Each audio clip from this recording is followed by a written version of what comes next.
Welcome back to week 11 of the DSR channel, and this is going to be part 2 of the general feats ranking from the Player's Handbook 2024. Let's get into it. And first up, thanks Wilzikify for pointing out the interaction there for like the infiltration aspect of being a scout slash face for the actor feat. Yeah, this is actually great for infiltration, so I'm going to rank this up to a B just because it's not all forms of scouting. It is a specific kind of scouting, the subset that's infiltration, getting yourself into a place, potentially helping the rest of the party get into a place. So yeah, that's going to be a B. So thank you. Here's how I rank all the next 12 that I'm covering today overall, and this is going to be updated in the version 9 in the Google Drive for the CSV and the PDF. If you want to get those and look at them offline, have them as a resource for later when you're making your builds. You don't have to try to remember all of it now or come back and watch my video, although I guess that actually helps my algorithm if you come back and watch the video. So maybe I shouldn't do that, but we're going to do it anyway. Yeah, and you can see it's another interesting mixed bag. I'm not going to go over all the details of how I do these roles. If you want to see kind of more in depth an explanation of what the roles mean and all these columns mean, go back and look at the part 1 video, the first like 6 minutes of that video. Okay, so we can save time for this one. Here we go. Fey Touched, and this is going to be probably the generally best one today that we're going to go over, or one of the best ones. So you can increase your intelligence, wisdom, or charisma by 1 to a maximum of 20. And then you get Fey Magic, which gives you the Misty Step spell. You can cast it once for free. You always have it prepared, and you can cast it with other spell slots once for free per long rest. You can also choose a first level spell from any spell list that is divination or enchantment, and you can also cast that once for free and always have it prepared and can cast it with any spell. And that flexibility. So first off, the Misty Step is great for survivability for anyone. It's especially good for scouts, right, who need to often teleport to get places, either teleport up to a higher elevation or maybe teleport through a window or a portcullis or something like that. All you have to do is see to the other side. Even if there's a crack in a door, around the door jamb or maybe through the lock, I've had players try that, you can teleport to the other side as long as you can see the other side. So it's great for all that. Great in combat for mobility, whether, even as a tank, you might want that because you just can't reach the enemy. You just don't have enough movement speed to get there. This gives you a bonus action like 30 feet to move. It can get you across walls, and as long as you can see the other side, it can get you across chasms, which is very valuable. So pretty good for everybody. Now, and then secondarily, that first level spell is quite useful as well. And that's where you get these kind of rankings all across the board where depending on what you pick, you can usually find something that's valuable for your role. The one that gets the least value out of this is probably the blaster. And when I rank feats, what I mean is this is what it adds to you, not whether that role wants it. Okay. So if you're a blaster, you might definitely want this feat just for the Misty Step, but that's a survivability function, not a blaster function, right? You're taking this feat to get survivability, not for more blasty, right? As far as blasting goes, we're talking just like Ice Knife and like Burning Hands and Frost Fingers and things like that. Ice Knife is pretty good at levels 1 and 2 and then starts dropping off real fast. So I'm going to rank this overall a D as a blaster function, but blasters might want this for survivability, okay? I know that's a little confusing. The feats, I'm trying to tell you what you get from it, not who wants it. Tanking, if you take like Heroism, that's a decent buff for tanks, right? Renewing temporary hit points every round. It's only good if you have a high spellcasting ability score because the temporary hit points you get is equal to your spellcasting ability modifier. So if you don't have a high spellcasting ability modifier, like you are a strength-based tank, and I don't know, you're an Eldritch Knight and your intelligence score is like a 12, don't take this for Heroism. You're going to get one temporary hit point every round. That's not worth it. So I wouldn't do it unless you're a tank that has your spellcasting ability score modifier or spellcasting ability score maxed out. Okay, so that's like a cleric tank or a druid tank or a blade singer tank. All right, but you can find something that works for everybody, and I think this is pretty good. This is a decent pick. You got to be careful that first level spell. This is where I always worry about these kind of feats with this kind of ranking. There are a lot of first level spells you can choose that will just be terrible for you, right? And there are more first level spells than there are any other spells in the game. So there are lots and lots of, like if you choose Detect Magic, that's a versatility function and it has no value if there's already somebody in your party who can cast it. So, right, make sure that you're picking the right spell for your role at first level. And yes, I have started ranking the spells. There's just too much for me to go through. I haven't caught up to all of it, but maybe that'll help once I've ranked all the spells for you, so you can go down the list and say, like, here's what I'm trying to accomplish. That's the spell for me. Okay. So be a little careful with that first level spell. Don't take this if you're not confident with spells. Okay. And choosing the right spell for your role. Grappler feat. This lets you increase your strength or dexterity score by 1 to a maximum of 20. The first feature you get is punch and grab, which is once per turn. When you hit somebody with an unarmed strike, you can both deal damage and grapple them. Pretty cool. Using the grapple option, right? It's not an auto grapple. Attack advantage. You have advantage on attack rolls against a creature grappled by you, not any creature that's grappled. And fast wrestler. You don't have to spend extra movement to move a creature grappled by you if the creature is your size or smaller. It can't be larger than you. This is a solid A. And even though it's not for every, I give it an A for tanks and an A for frontliners. But here's the caveat. It's only an A for those builds who are tanks and frontliners who are grapple builds, right? If you're an unarmed fighter or unarmed martial, some kind of grappler, then this is an A for you. The reason why a lot of times I don't give a feat that's like a subset of those kind of roles an A is because when it only is good for a subset. The difference here is it's called grappler. It in the name clearly identifies the demographic of builds who would benefit from this. Okay, so I think so that's why I'm going to give this still an A, because right in the name, grappler. If I'm not a grappler, if I'm not an unarmed fighter, maybe I don't want this. Okay, it does what it says. It identifies its demographic of builds, and for those builds, this is an A, right? Just the fact that giving yourself advantage, right, is pretty good. The only reason I didn't rank this for skirmishers is you don't necessarily want to be stuck in melee when you've got somebody grappled. Now, you could still be a skirmisher, use this, run up, grapple them, punch them with advantage, like you're a monk, and just get a bunch of punches off, and then release them anyway and run away. That would be a valid skirmisher build. But that's kind of like niche edge case, and I don't want to confuse people too much with all that. So I'm going to just say it's an A for tanks and frontliners who are unarmed fighters. Next is Great Weapon Master. You can increase your strength score by 1 to a maximum of 20. No option there. Heavy Weapon Master. When you hit a creature with a weapon that has the heavy property as part of the attack action on your turn, you can cause the weapon to deal extra damage to the target. The extra damage equals your proficiency bonus. And then you get the Hew feature. Immediately after score a critical hit with a melee weapon, or reduce a creature to 0 hit points with one, you can make one attack with the same weapon as a bonus action. All right, so this one is great. It's fantastic. I know I said that there's a mixed bag, but we're going to start off with the 3 best ones right at the beginning here. Okay, so first of all, it has to have the heavy weapon property, but it does not have to be a melee weapon. So you can use this for heavy ranged weapons, which are the longbow and the two-handed or the heavy crossbow.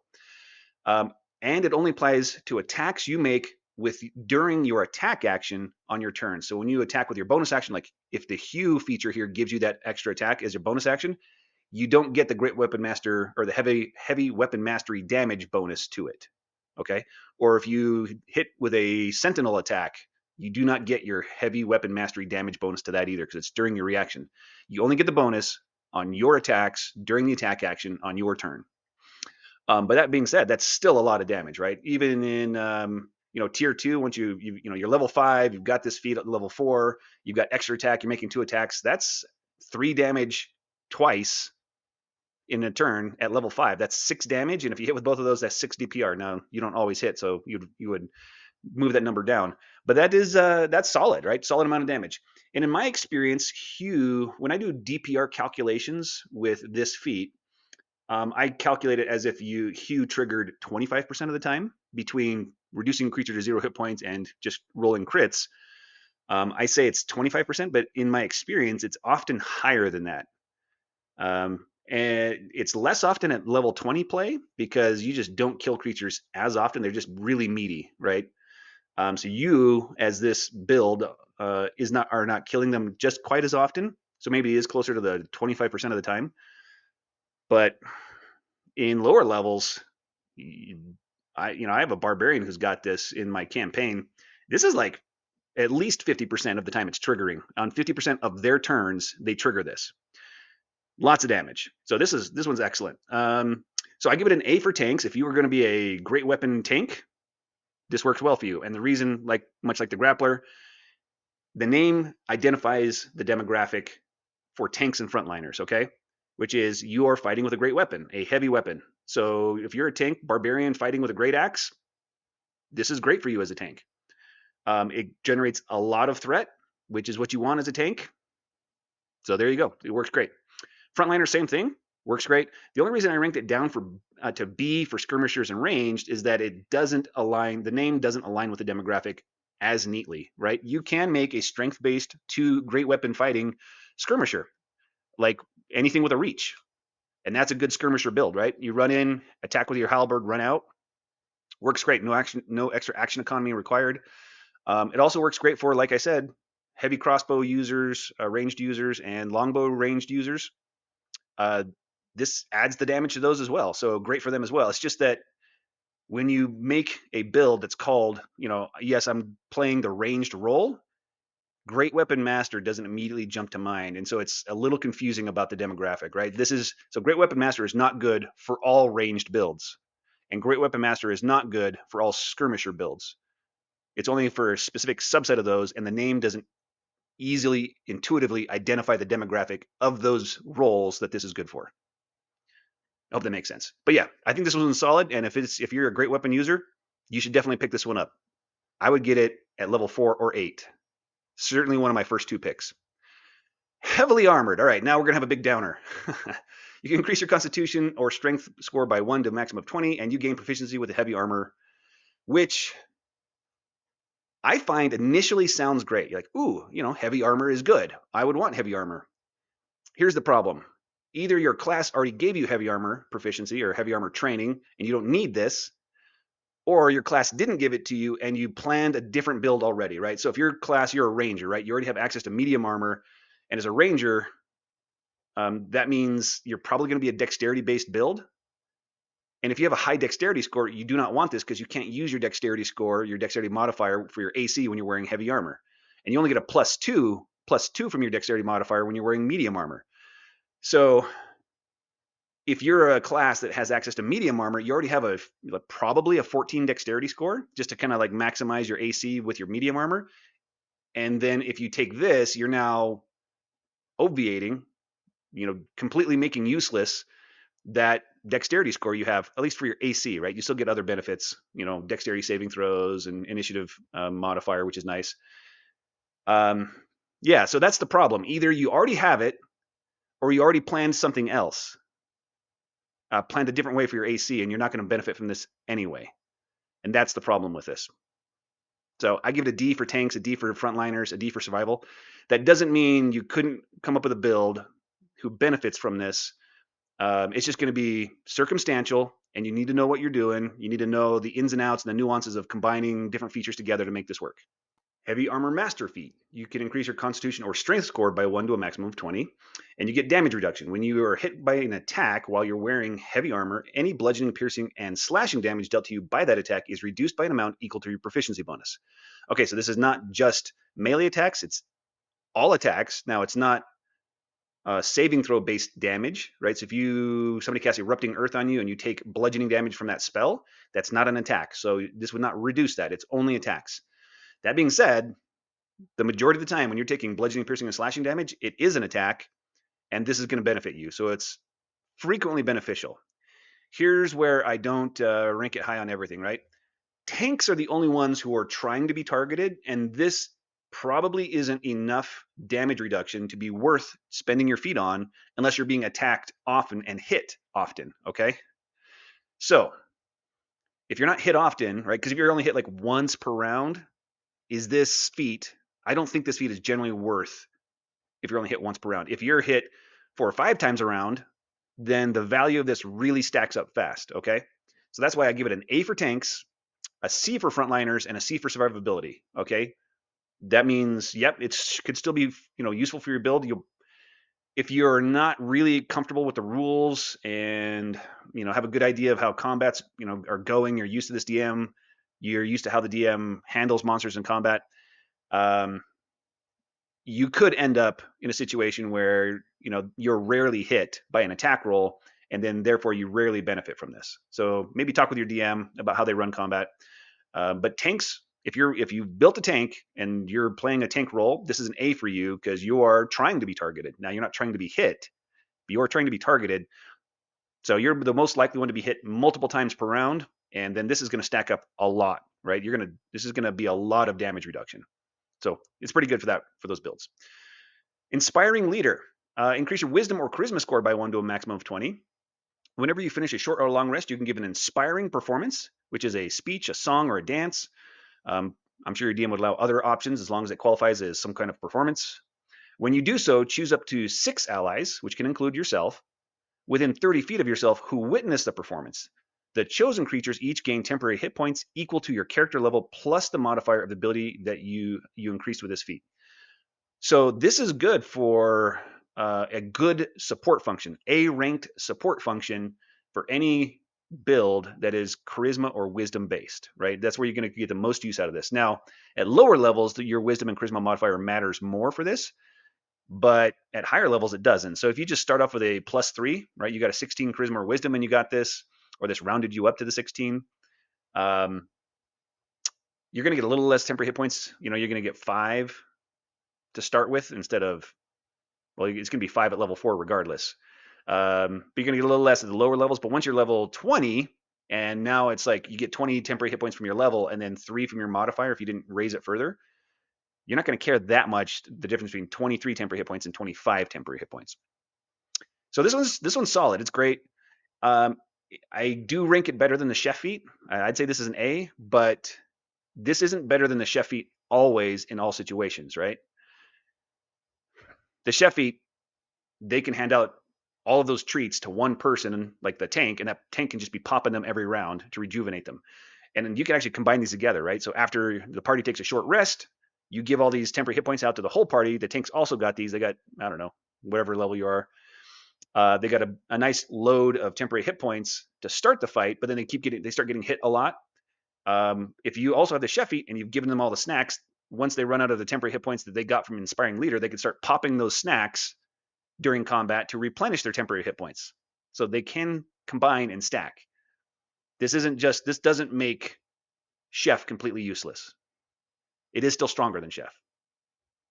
So, all right. Keen Mind.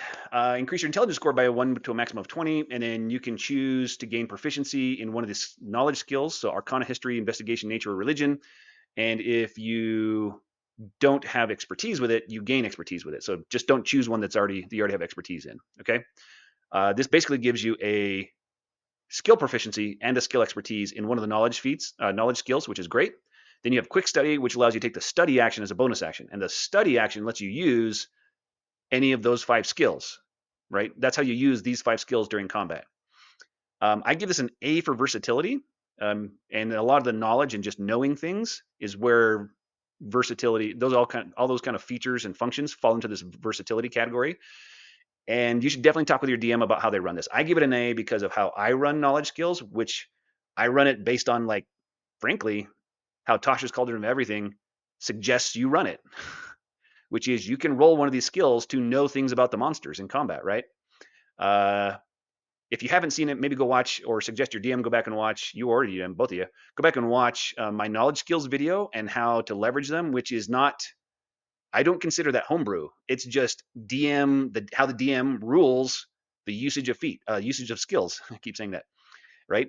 And that's how the Dungeon Master's Guide suggested. The DM and the player just kind of negotiate how they're going to use skills and how often to call for them and when to use them. If your DM never uses them, this is a D, don't take it. If your DM uses them according to, like, those suggestions of the Dungeon Master's Guide, Tasha's Cauldron and Everything, and how I've kind of suggested it in that knowledge skills video, then this is an A, because during combat, you can be spending your bonus action learning more information about the monster stat block. Yeah, I would straight up give you information, right? Based on spending an action during combat to figure out something about the monster. Does it have a resistance to a damage type? Does it deal psychic damage? I would give little bits of information every time they succeed, depending on how well they succeed too. So this is either an A or a D. Talk to your DM.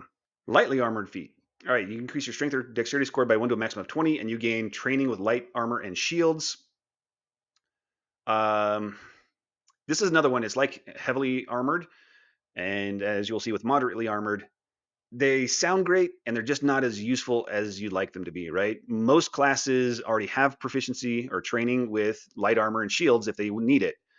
There's even like the rogue and the warlock who have training with the light armor and don't have shields, and they might benefit from it. And if you take it, you'll gain the training with shields, but you already have light armor, so you're kind of losing half of the benefit of this feat. It's just hard to justify this when it's just a lot of times less expensive, because you can take a 1 level dip in another class and still get your epic boon, right? And depending on what your level 20 capstone is, you may not care, right? Paladins, monks, barbarians, they all have really great level 20 capstones. Fighters as well. The rest of the classes, their capstones aren't as strong, and so take a 1 level dip, you get armor training as much as you want, shield training, and you don't lose any feats. You still get your epic boon. So that's usually a cheaper way to go if you really want, to be armored. Now, you could still take this. Definitely wizards and sorcerers could benefit from this. They don't have any armor training, no shield training. You'll be able to use a shield that can cause problems with your spell casting if you don't have Warcaster. And light armor isn't better than mage armor until you can get access to like +2 light armor, which is like tier 4. So it's not even going to raise your armor class from the over mage armor from the armor itself until tier 4. Now the shield will raise your armor class. Anyway, I'm going to give this a C as just general survivability, because frankly, most of the time you either already have this stuff if you need it, and the others, if you don't have it, it's just cheaper to do a 1 level dip. If you're not comfortable with multi-classing, that's okay. You can still take this and you can gain some benefits from it. Getting a shield and getting a +1 shield, which is just an uncommon item, uncommon magic item, that's +3 to your AC. That's a huge boost for mages and sorcerers and warlocks and rogues even, right? Rogues can use a shield without impairing any of their abilities at all. All right, Mage Slayer. This one's great, okay? You can increase your strength or dexterity score by 1 to a maximum of 20. You have the feature Concentration Breaker. When you damage a creature that is concentrating, it has disadvantage on saving throws it makes to maintain concentration and Guarded Mind. If you fail an Intelligence, Wisdom, or Charisma saving throw, you can cause yourself to succeed instead. Once you use this benefit, you can't use it again until you finish a short or long rest. All right. First, the Concentration Breaker part just doesn't come up as often as you think, right? If you're doing a PvP arena and you're fighting, this part's really strong if you're fighting other PCs, okay? Which I never do. I never play PvP I don't run PvP either. But if you're fighting monsters, then monsters don't concentrate on spells very often, right? It does happen. It will come up. And breaking their concentration is valuable. So it's good. It's just not great. The Guarded Mind is the best part of this, and it's basically just legendary resistance once per short or long rest for any of the mental stats, which is great.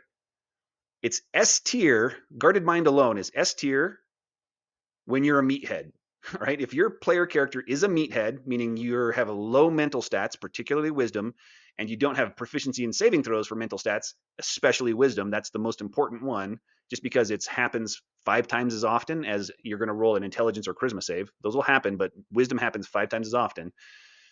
And if you don't have proficiency and you've got a low stat and you don't have magic items boosting your, saving throws, this is S tier. All right. So for some builds, this is S tier. And that's why I give it a B overall, because it's not every build, right? If you already have proficiency in wisdom saving throws, or if you're a paladin who already has proficiency in saving throws and the aura of protection, this is, you'll use it. Is this the most valuable thing you can get? I don't think so. But it'll still be useful.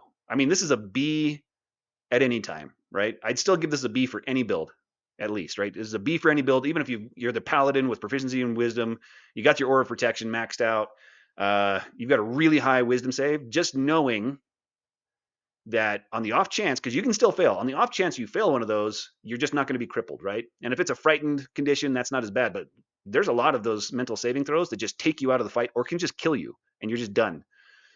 Like you're stunned by a mind flayer, right? Like this is still useful on any build. It's just only S tier for meatheads. And if they called this the legendary resistance for meathead feat, I would give this an S tier because it says exactly, it's like exactly the demographic who's going to benefit the most from it. This is S tier. And then for everyone else, I don't know, it would be still B. I don't know. Okay, so it's great for those who need it. Not great for others, but still good. Martial weapon training. Increase your strength or dexterity score by 1 to a maximum of 20, and you gain proficiency with martial weapons.